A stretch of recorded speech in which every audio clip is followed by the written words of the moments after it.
TJB는 6일 지방선거를 맞아 시청자들의 올바른 선택을 돕기 위해 충청권 광역단체장 후보자들의 정책과 비전을 듣는 자리를 마련했습니다. 네, 오늘 이 자리에는 더불어민주당 양승조 충남지사 후보 함께했습니다. 지사님 어서 오십시오. 예, 반갑습니다. 네, 지사님 5월 2일 더불어민주당 충남도지사 예비후보로 등록을 하시고 본격적인 선거전에 뛰어드셨는데 재선 도전의 의미에 대해서 한 말씀 부탁드리겠습니다. 예, 민선 7개월 동안 220만 도민과 더불어 여러 가지 성과를 냈습니다. 예, 그래서 기업화 이전 충남을 통해서 2,785개의 기업을 유치했고 한 15조 2천억 원짜리 투자를 끌어냈습니다.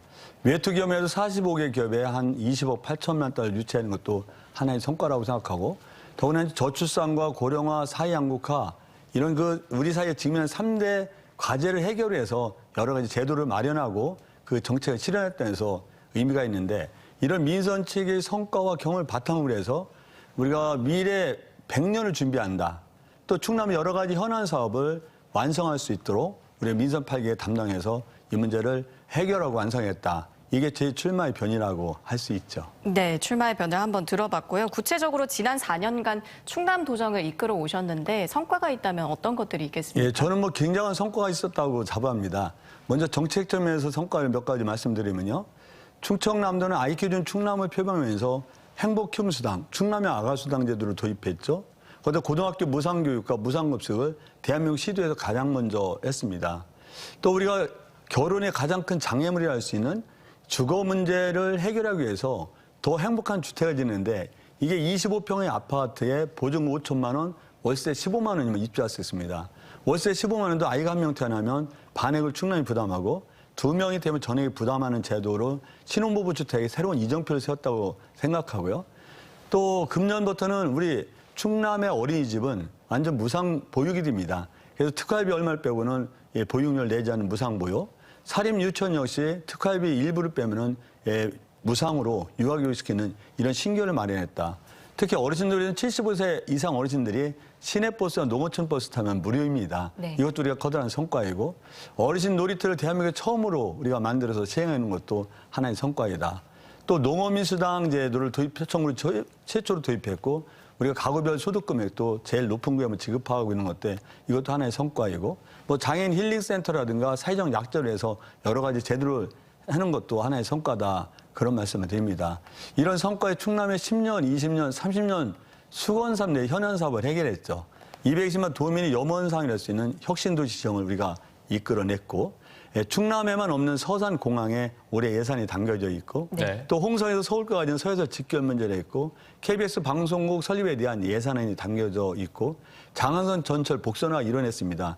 여러 가지 10년, 20년, 30년 수건 사업을 현안 사업이 물꼬를 텄다는 데서 커다란 의미와 성과가 있었다고 자부합니다. 네, 여러 성과를 얘기를 해주셨는데 또 그만큼 보람도 있고요. 아쉬운 점도 있었을 것 같습니다. 어떤 것들이?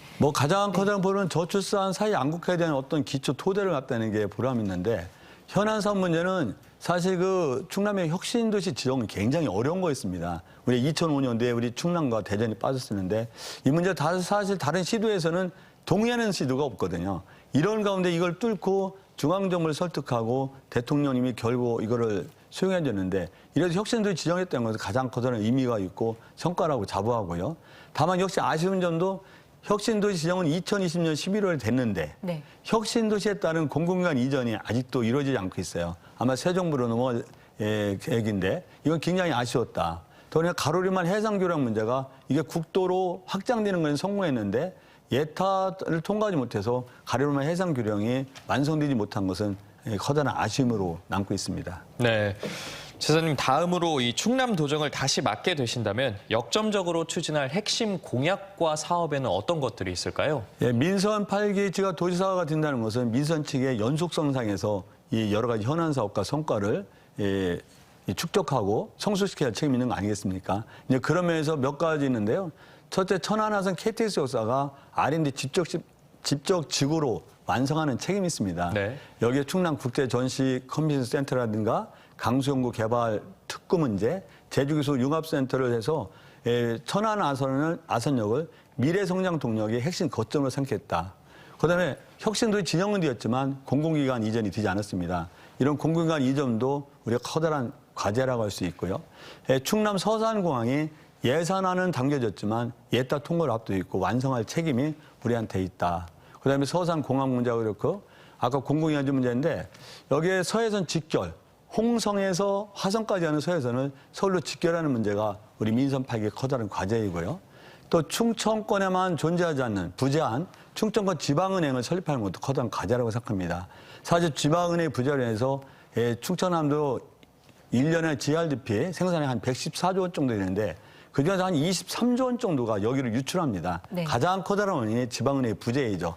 그래서 충청권의 지방은행을 설립하는 것도 민선 8기의 중요한 과제이고 제가 도지사가 된다면 이 문제도 반드시 해결할 수 있도록 최선을 다했다는 말씀을 드립니다. 네, 지금 상대 측 진영에는 국민의힘 김태흠 후보가 나와 있는데 김태흠 후보와 비교했을 때 강점은 뭐라고 보십니까?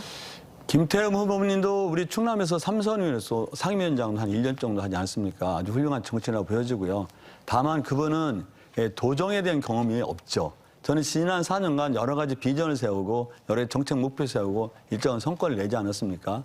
이제 김태흠 의원님은 최소한 제가 가진 민선 측의 경험과 성과를 갖지 못하고 이건 저희 커다란 강점이라고 생각합니다. 네, 이번 지방선거에서 마지막으로 임하시는 각오와 유권자들께 전하시고 싶은 말씀이 있다면 한 말씀 부탁드리겠습니다. 예, 하여튼 220만 충남 도민과 함께 민선 측에서 여러 가지 성과를 낸 바가 있습니다. 이런 성과를 냈고 여러 가지 현안 사업에 물꼬를 텄는데 이 물꼬를 트는 여러 가지 사업을 완성시킬 책임이 있습니다. 그래서 저는 그 도지사가 다시 돼서 우리가 충남 서산공해라든지 서해선 직결 문제, KBS 문제, 공공연 이전 문제, 지방은행 설립 문제 이런 현안 문제를 반드시 달성시킬 책임이 저한테 있다고 생각합니다. 그래서 절박한 신념과 지극 정성의 마음으로 선거 임해서 반드시 220만 도민으로부터 선택받고 미래 100년을 준비하도록 하겠습니다. 네, 도지사님 오늘 말씀 감사드립니다. 네, 고맙습니다. 네, 고맙습니다.